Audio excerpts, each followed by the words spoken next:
Hello everyone, কেমন আছেন আপনারা সবাই? আলহামদুলিল্লাহ আমিও ভালো আছি আপনাদের দোয়ায়। যেহেতু সামনে কোরবানি চলে আসছে, তো ভাবলাম খুবই সহজে একটা কোফতা রেসিপি শেয়ার করি আমার ভিউয়ার্সদের জন্য। মশলাটাকে রেডি করে নিয়েছি। এখানে আমি মরিচের গুঁড়া, আদা রসুন বাটা, টমেটো সস, আর একটু গোলমরিচের গুঁড়া, আর হলো স্বাদ মতো লবণ, আর 1 চামচ চিনি দিয়ে দিয়েছি। এরপর আমি এখানে হাফ কেজি পরিমাণ একদম রানের মাংস ব্লেন্ড করে কিমা করে নিয়েছি। এরপর এখানে দিয়ে দিয়েছি সয়া সস। এরপর আমি একটা ডিম দিয়ে দিচ্ছি। এখন আমি খুব ভালো করে মাখিয়ে নিব।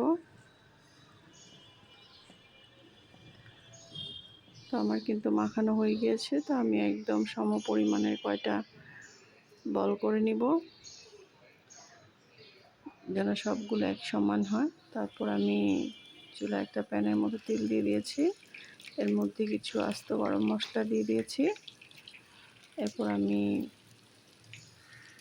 বিফ বলগুলোকে একটু ভেজে নেব।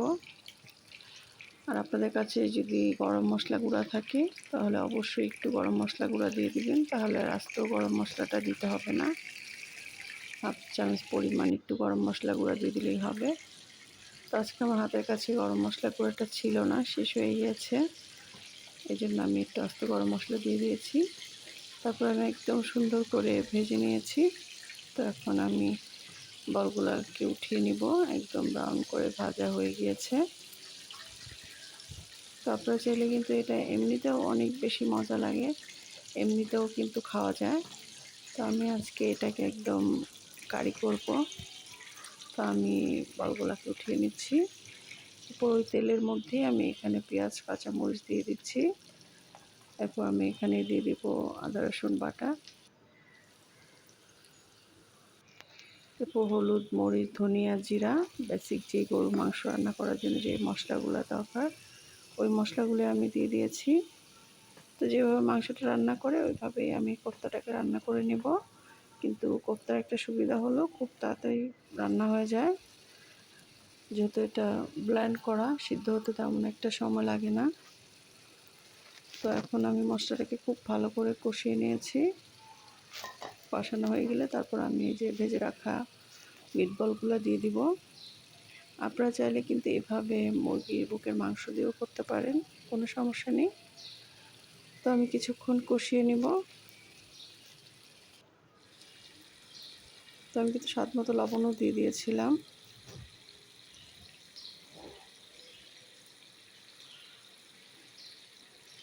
তো যখন একদম মশলার উপরে এরকম তেল চলে আসবে তখন বুঝতে হবে যে একদম ভালো করে মশলাটা কষানো হয়েছে।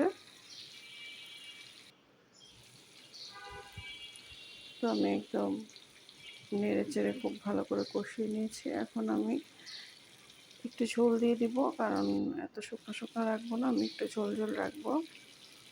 আপনারা চাইলে এরকম ভুনা ভুনাও রাখতে পারেন, কোনো সমস্যা নেই। তো আমার বাচ্চারা যেহেতু একটু ঝোল পছন্দ করে, তো আমি একটু ঝোল দিয়ে দিব। ঝোলটা হলে পোলাওটা একদম মানে সুন্দর মজা করে খায়, এই জন্য আমি সব কিছুতে একটু ঝোলটা বেশি রাখি। ঝোলটা হলো আপনাদের পছন্দ মতো আপনারা কম বেশি করে দিতে পারেন, এটা কোনো ব্যাপার না। তো এই তো আমি একটু ঝোল দিয়ে রান্না করে নিয়েছি। তখন আমি চুলাটা অফ করে দিয়েছি। এখন গরম গরম ভাত, পোলাও, রুটি, পরোটা সব কিছুর সঙ্গেই কিন্তু এটা পরিবেশন করতে পারবেন। খুবই মজা। আপনারা চাইলে এই কোরবানিতে এই স্পেশাল রেসিপিটা ট্রাই করে দেখতে পারেন, একদম সহজ। তো আপনার কাছে যদি ভালো লেগে থাকে আমার এই সহজ রেসিপিটি, তাহলে অবশ্যই লাইক, কমেন্ট, শেয়ার করে দিবেন। আপনাদের একটি কমেন্টে নতুন নতুন ভিডিও বানানোর জন্য উৎসাহিত হব। তো এই তো, সবাই ভালো থাকবেন, অনেক বেশি সুস্থ থাকবেন। আজকে এ পর্যন্তই। আল্লাহ হাফেজ।